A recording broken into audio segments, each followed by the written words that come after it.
Udah, jangan banyak harta, nanti dihisapnya lama. Dihitung satu persatu tiap uang yang kita punya. Jangan terlalu kaya, nanti kamu bisa jadi sombong.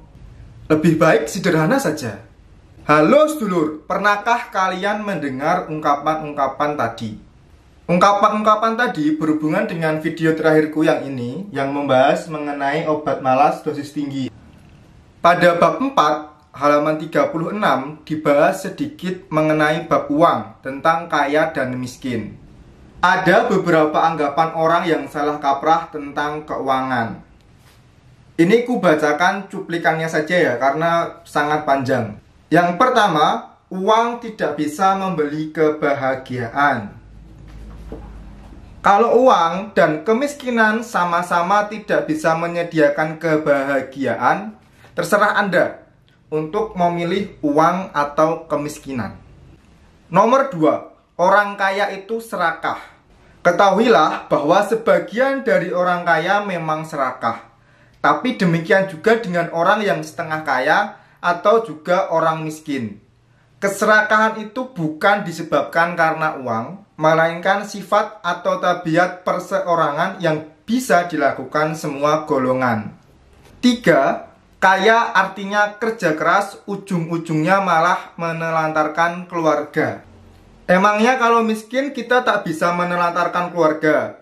Mungkin saking sibuknya kita tak sempat mengajari anak kita pelajaran agama atau pelajaran umum. Tapi dengan uang kita bisa pinjam otak orang lain, yaitu memanggil guru privat atau ustadz sehingga pelajaran tetap bisa maksimal. Nomor 4, kaya itu tidak islami.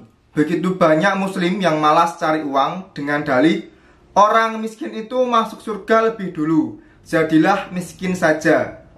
Atau nabi kita itu miskin, yuk kita seperti Nabi Muhammad. Inilah anggapan yang salah.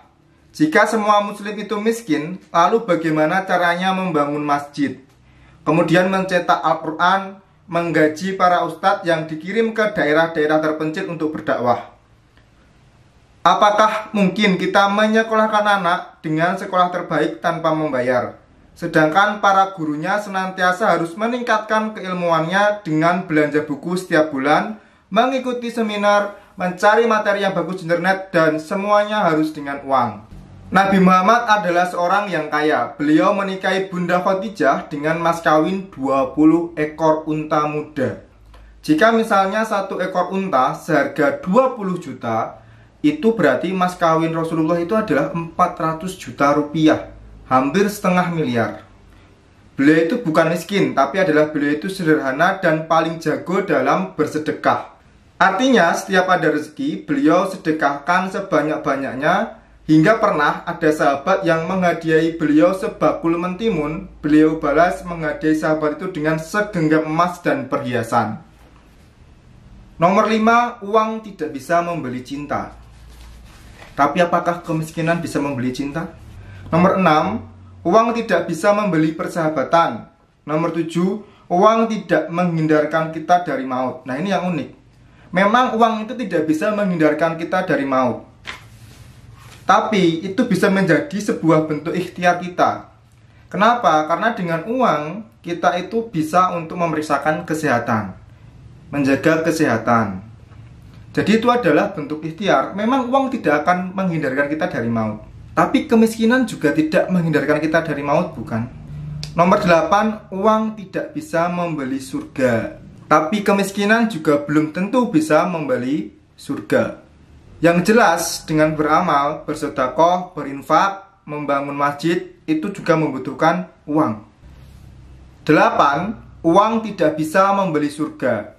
Kemiskinan juga belum tentu bisa, tapi surga bisa didapat dengan amal kita saat di dunia. Sederhana saja, kita akan sholat butuh baju, celana, sajadah, mukennah, yang semuanya dibeli dengan uang. Setelah sholat, kita belajar membaca buku Riyadhus Shalihin, harganya 150.000. Juga dibeli dengan uang.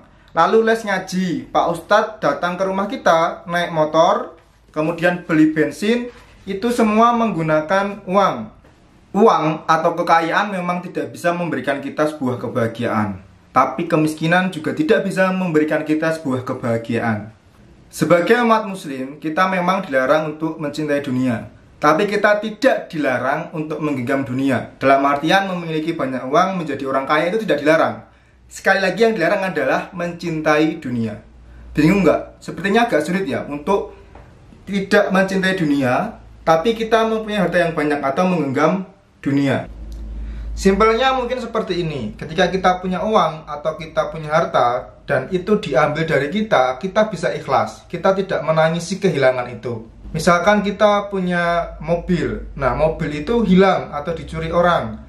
Nah proses hukum memang harus tetap berlangsung, tapi perasaan kita itu tidak jadi stres, tidak merasa kehilangan yang berat, ikhlas, hati kita ikhlas. Jadi kita memang punya mobil itu, tapi kita tidak mencintai mobil itu. Karena kita yakin bahwa harta yang kita punya itu adalah titipan Allah. Semua yang kita punya itu adalah miliknya, milik Allah. Jadi ketika suatu saat itu diambil, kita ikhlas, kita legowo dengan kehilangan itu. Sebagai umat muslim, kita diwajibkan untuk berikhtiar dalam mendapatkan rezeki. Kita juga harus berdoa untuk mendapatkan rezeki. Ketika berdoa kita boleh minta kaya, kita boleh minta harta yang banyak, tapi jangan lupa sertakan kata barokah. Agar harta yang kita dapatkan itu barokah, cukup kita merasa mendapat keberkahan dari uang yang kita punya, dari harta yang kita punya. Kuantitas uang, kuantitas harta itu bukan yang utama, tapi kualitas dari uang itu, kualitas dari harta itulah yang lebih penting. Sedikit tapi cukup, cukup untuk makan, cukup untuk bayar listrik, cukup untuk kebutuhan rumah tangga, cukup untuk memenuhi kebutuhan sehari-hari, dan cukup untuk beribadah, bersedekah, naik haji, zakat, dan sebagainya. Terima kasih sudah menonton video ini. Saya harapkan sedulur-sedulur semuanya juga dapat membeli buku Obat Malas Dosis Tinggi yang pertama, kedua, maupun ketiga. Karena yang saya sampaikan itu baru cuplikan yang sangat sedikit. Manfaat atau ilmu yang dapat kita ambil dari buku ini itu sangat banyak. Semoga ada manfaat yang bisa diambil dari video ini. Klik tombol like jika kalian suka, klik share jika menurut kalian video ini bermanfaat dan pantas ditonton teman-teman kalian. Klik tombol dislike jika menurut kalian video ini tidak bermanfaat, tapi tetap sertakan saran dan kritik kalian di kolom komentar agar aku bisa membuat video yang lebih baik lagi. Matur nuwun.